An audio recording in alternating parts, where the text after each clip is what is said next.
Olá, eu sou a Tami do Literatami e este é o vídeo sobre o livro Estilhaços do Luiz Fernando Amâncio.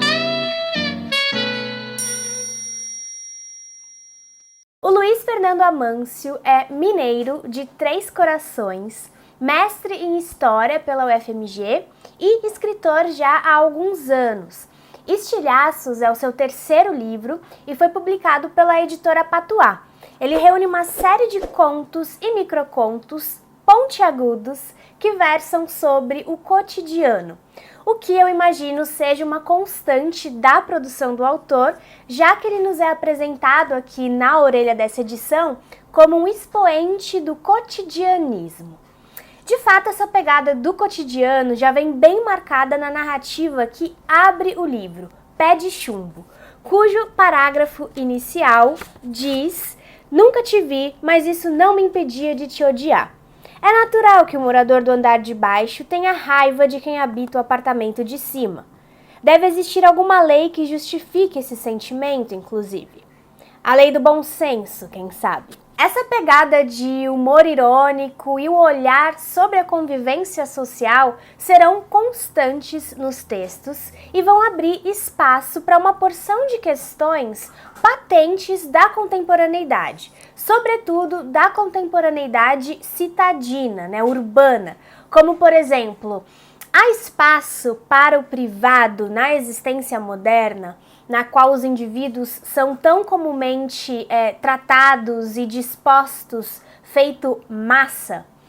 Este primeiro conto, especialmente, é interessante pela conclusão a que chega acerca desse convívio entre sujeitos individuais, de que seria insustentável ou até mesmo insuportável viver sem a presença do outro, ainda que esse outro incomode, invada, penetre a privacidade do eu. Esses limites têm sido sempre reformulados na atualidade, sobretudo no espaço virtual aqui das redes sociais, que tanto expõem e incitam a expor aquilo que supostamente pertencia à esfera do privado, Nós sempre vigiados e nos colocando a vigiar.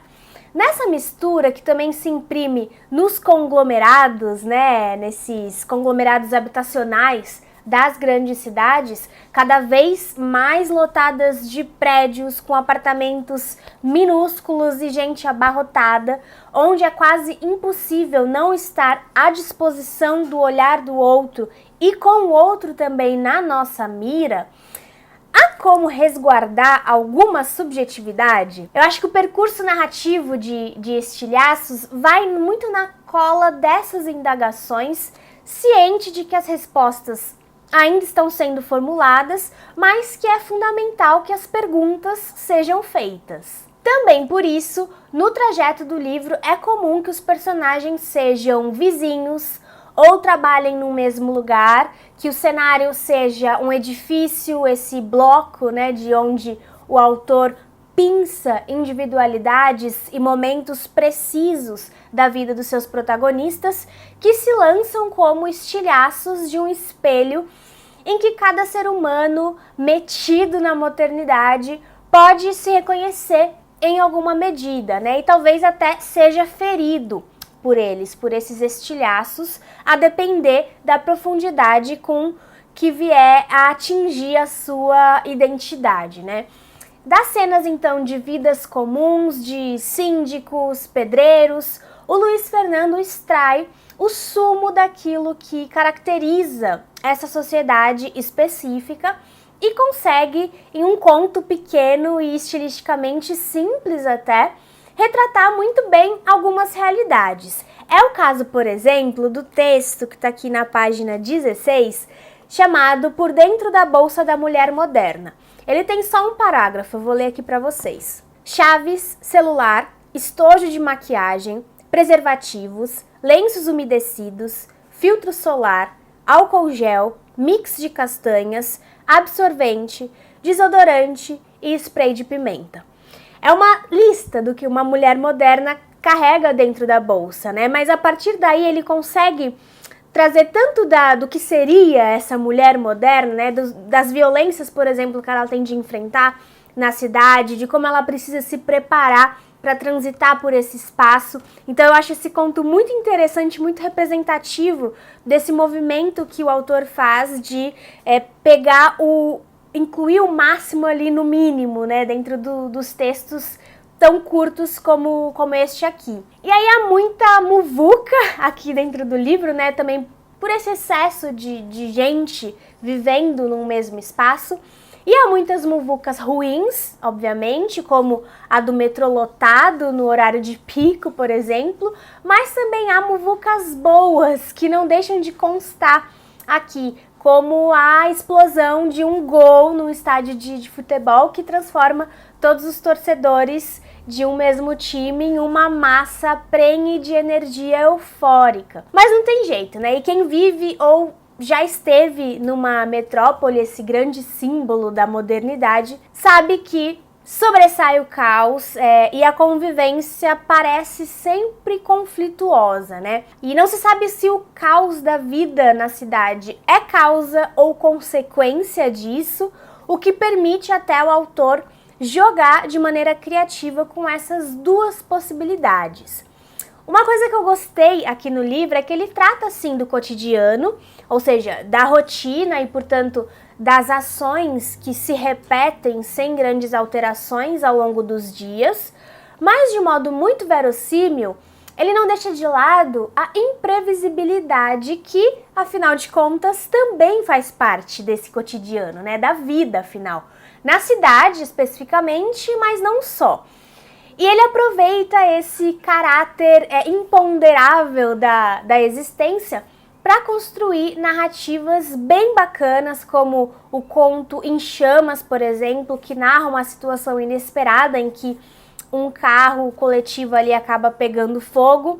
E acho que esse conto é também um bom exemplo da hostilidade presente nas relações interpessoais da vida citadina, a irritação no trânsito, a agressividade com que os sujeitos coexistem, a insensibilidade diante das tragédias alheias, tudo pela lei do mais forte, né? Muito também pela aceleração da lógica capitalista que dita o ritmo das nossas existências e nos faz competir por coisas tão básicas, escasseadas pelo sistema, como o espaço, as oportunidades, o próprio tempo, né? Isso fica mais inflamado na cidade e o Luiz Amâncio soube apontar essas particularidades aqui em Estilhaços e não tem muito juízo de valor, assim, no ponto de vista das narrativas, né? A descrição percorre cada detalhezinho do quadro e a sua percepção fica mais a cargo do leitor, o que eu considero bem positivo. O último conto, que é um dos que eu mais gosto, é um ótimo exemplar do grande embate que tensiona o livro, eu versus outro, quem é que sai ganhando essa peleja na modernidade, né? É um conto muito interessante que vai colocar uma mulher já na terceira idade atuando como síndica do prédio. E acho que uma pergunta grandiosa que este livro se dispõe a reproduzir em diferentes formas é essa questão mesmo, né? Desse embate do eu e outro, como é que fica, quem é que sai ganhando essa peleja, né? Então, tem uma definição muito bonita, inclusive aqui na orelha do livro, que foi escrita pelo Bruno de Andrade, do Lume Literatura, que ele fala que depois de fazer referência ao Cartier-Bresson, que é um fotógrafo super famoso aí da história ocidental, para fazer aquela comparação, né, entre o conto e a fotografia, ele diz que em Estilhaços o Luiz Fernando Amâncio observa os instantes decisivos do cotidiano de personagens comuns no nosso mosaico urbano, flagrados nos segundos em que suas histórias se despedaçam e se reconstroem, fazendo o leitor encontrar-se refletido em cada fragmento do espelho de retalhos erguido pelo autor diante de seus olhos. Eu adorei essa imagem do fragmento do espelho de retalhos. Eu acho que é muito isso aqui que a gente vê no livro. E, claro, né, para aproveitar também essa metáfora que o título me permite, Alguns contos causam rasgos mais impactantes, né, cortes mais profundos, outros um pouco mais superficiais, mas é um conjunto muito bem costurado ou um mosaico muito harmônico aqui de textos. Inclusive tem uma curiosidade muito interessante aqui na página final, em que a gente fica sabendo que o autor escreveu esse livro enquanto ele se recuperava de uma cirurgia cardíaca. Andar lentamente enquanto o coração atordoado reencontrava seu ritmo me fez contemplar com mais atenção as cenas que passavam ao meu redor. A morte é menos assustadora quando sentimos que a vida vai além das fronteiras de nossa narração em primeira pessoa. E aí eu não consigo deixar de pensar que, como historiador, o Luiz Amâncio, de alguma forma, escreve aqui uma crônica do seu tempo, né? Ou várias crônicas do seu tempo. E foi uma experiência muito legal conhecer a literatura dele. Então essa é a minha indicação de leitura de hoje. Se você gostou do vídeo, não se esqueça de curtir. Comenta aí embaixo caso você já tenha lido este ou outros livros do autor. Inscreva-se no canal se for novo por aqui e acompanhe a Literatame nas outras redes sociais. Muito obrigada e eu vejo vocês no próximo vídeo. Tchau, tchau!